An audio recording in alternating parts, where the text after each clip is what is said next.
Hello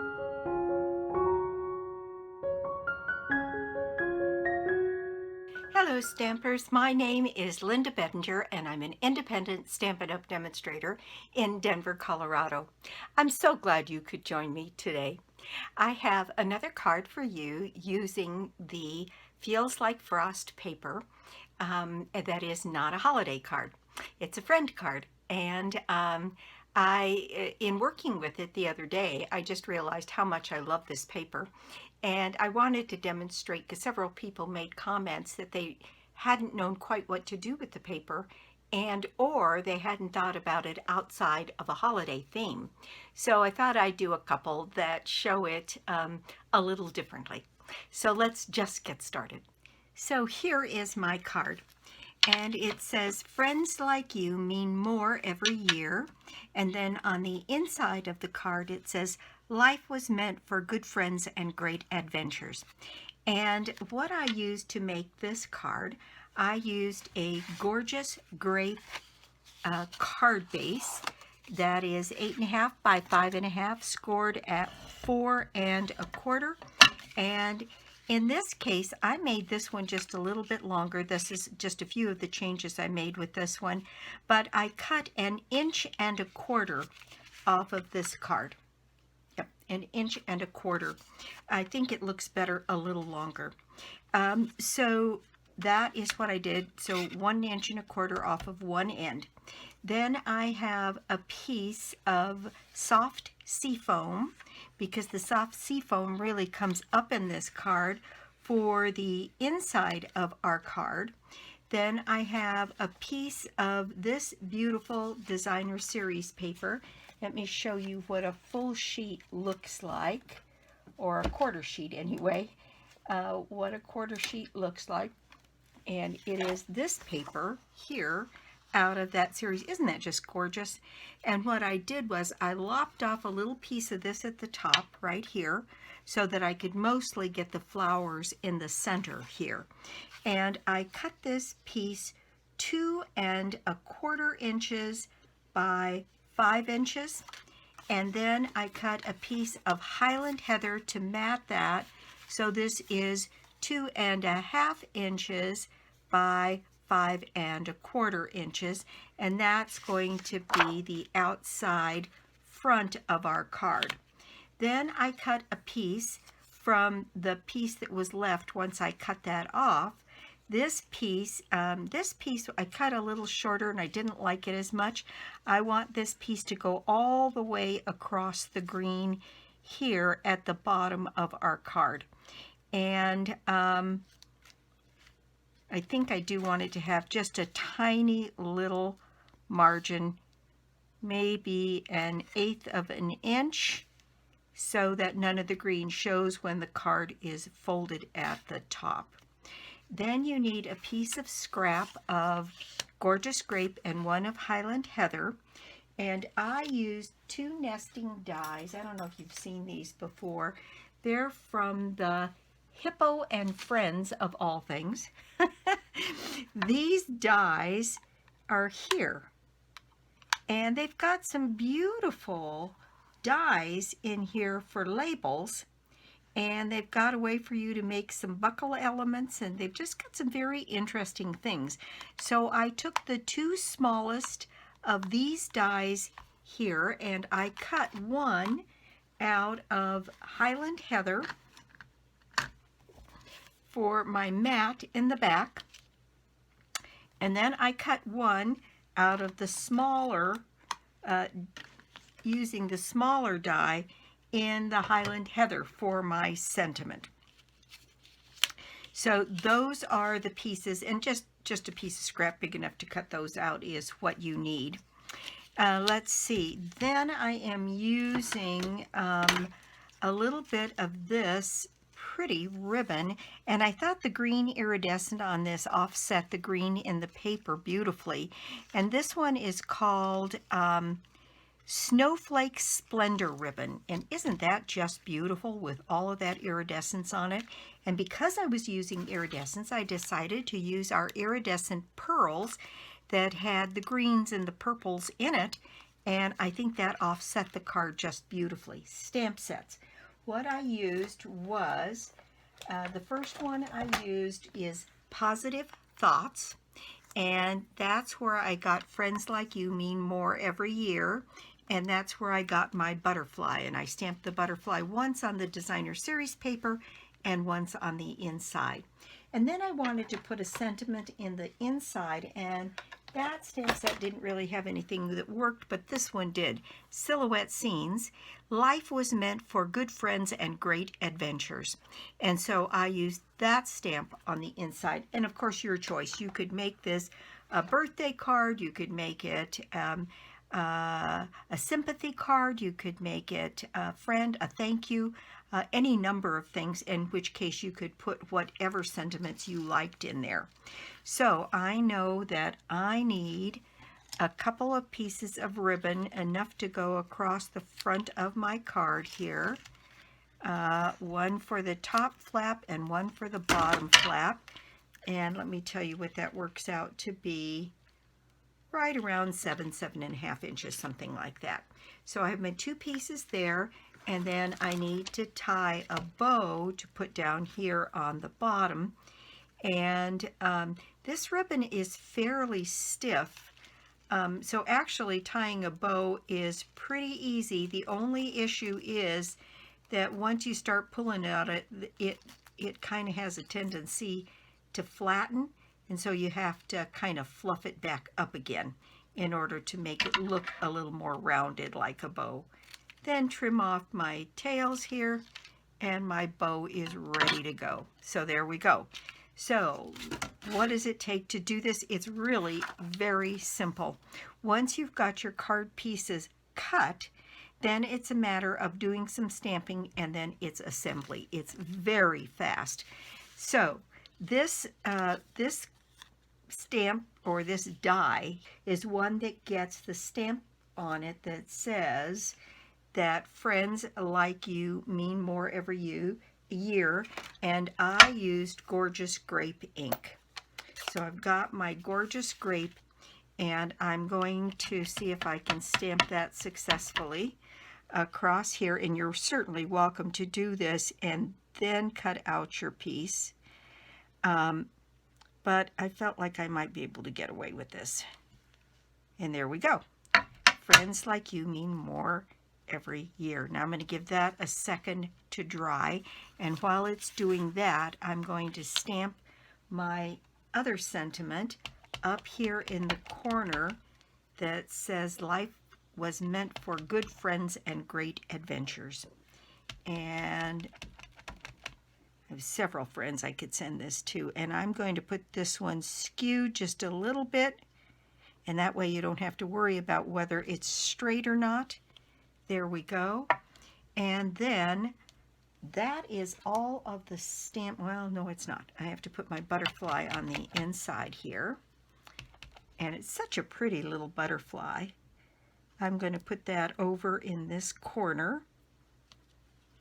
And then I'm also going to stamp that on the top of this designer series paper right up here. All done in the Gorgeous Grape. There we go. All right, all of our stamping now done. So before I put my hand in the ink, I'll move that out of the way. And now we're ready to put this together. So this piece really just goes on here with a little bit of seal, and I think two strips of seal is plenty. Make sure I've got these both turned the right direction. It's got the prettiest, I don't know if you can see that or not. I'll try and bring that up in the light. Let me see if I can turn it. It's got just a little tiny edge into it, makes it look very elegant. So, and both of the dies put that little edge in there. And so I'm going to drop that into place and wiggle it around until I'm pretty happy with it. And there we go. And then these two pieces can be adhered together as well.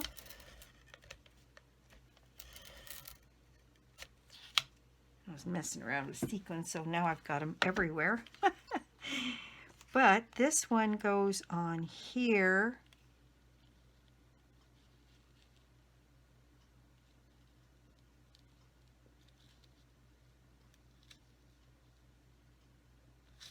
With a similar border all the way around. And then, let's see, this piece can go on the bottom of here. Like I said, this is really a fast little card. And I'm going to set this down so I have a bit of a margin on the bottom, and then fix it so that this paper goes edge to edge on that green.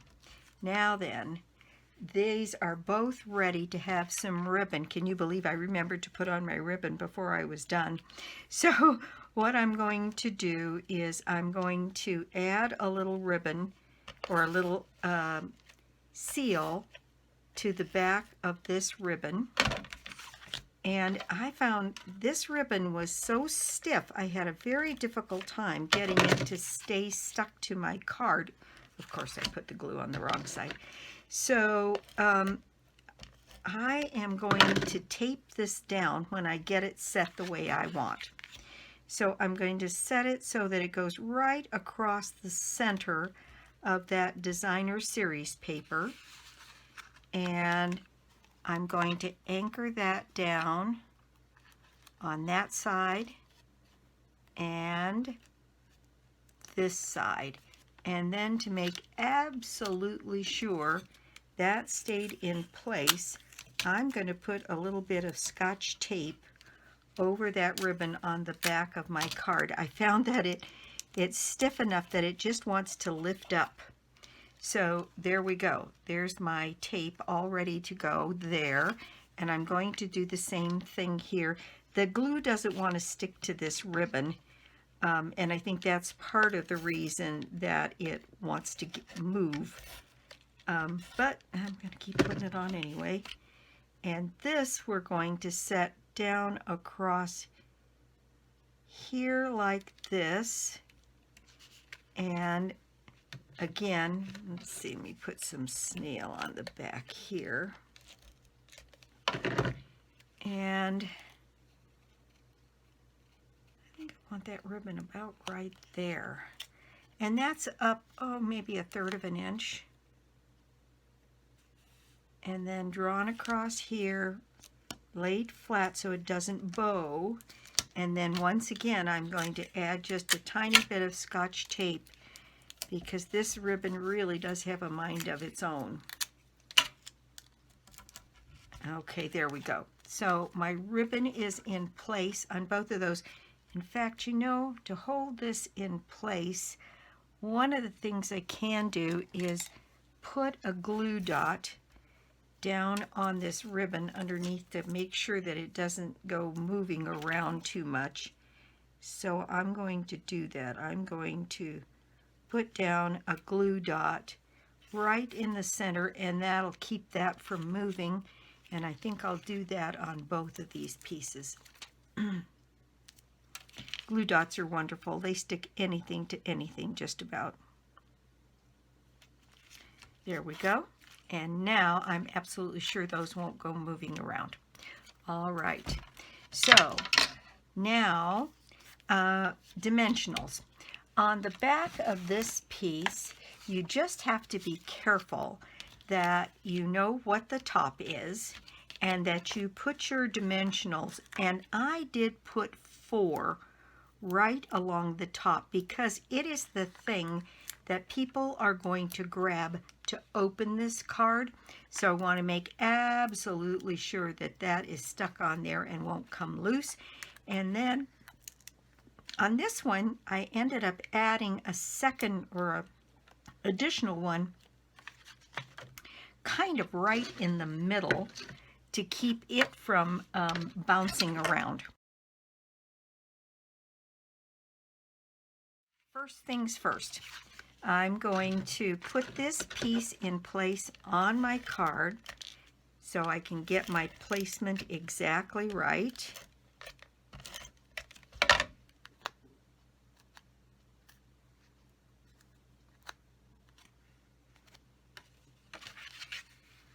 Okay, so right in here with the margin all the way around. There we go. And then my piece here, ready to go right on here, a little bit off to one side, and you can measure if it's straight by where the ribbon is, providing your ribbon is straight. And open that up, make sure that nothing is showing through there, and that is all good.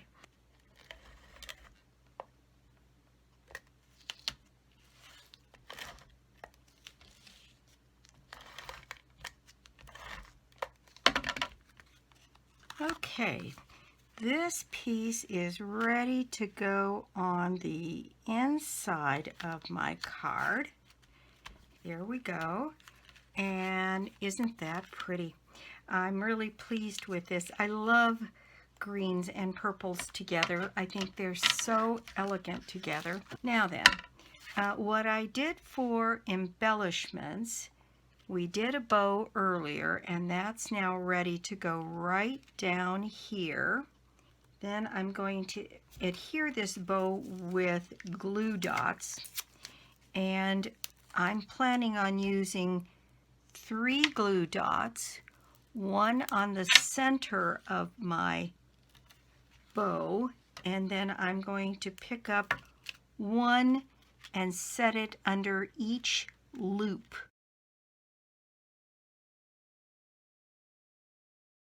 And then finally, some of these beautiful iridescent pearls. They're so pretty, and they just pick up all kinds of colors. But in particular, why I liked it so much for this card was that it has the purples and the greens in it. And so I think we can just randomly set a couple of these pearls around on the card. And that is my project for the day. Thank you so much for stopping by my YouTube channel today. I do so appreciate it. And if you don't already have a Stampin' Up! Demonstrator, I'd love to be your demonstrator. Or you could join my team. And if you'd like to think about joining Stampin' Up!, give me a call. My information is always listed below the video. The changes that I made to this card is this flap is a little bit longer. I like that better. This piece of paper goes all the way across the bottom. I like that better too. So very minimal differences on this, but I love the card, and I think it's a lovely card for any time of the year. Now let's see, my prize draw for the month of November is a $60 shopping spree on me. You can, if you win, you get to pick anything you'd like from any of the live catalogs. And so let's see, the only other thing is my online class is up on my blog for November, and it's got a cutoff date of the 10th. I think I'll extend that to the 12th, only because there was a bit of a glitch and it didn't go up when it was supposed to. It was a day or so late. So the 12th will be the cutoff date. And what you do is you go on my blog, and where it says online classes, you pull down the menu, click on the November, and it explains how the class works. There's a form to fill out. Give me your name and address and telephone number, and then there's a button below that gives you 3 options. The option 1, which includes a stamp set and a die set, and this is using Poinsettia Petals stamp set. And then the second option is the product package with the video and the PDF, and the third option is the PDF only. So be sure and check that out. And I think that's it. I'll be back soon with more cards, more projects, and more tips. Bye.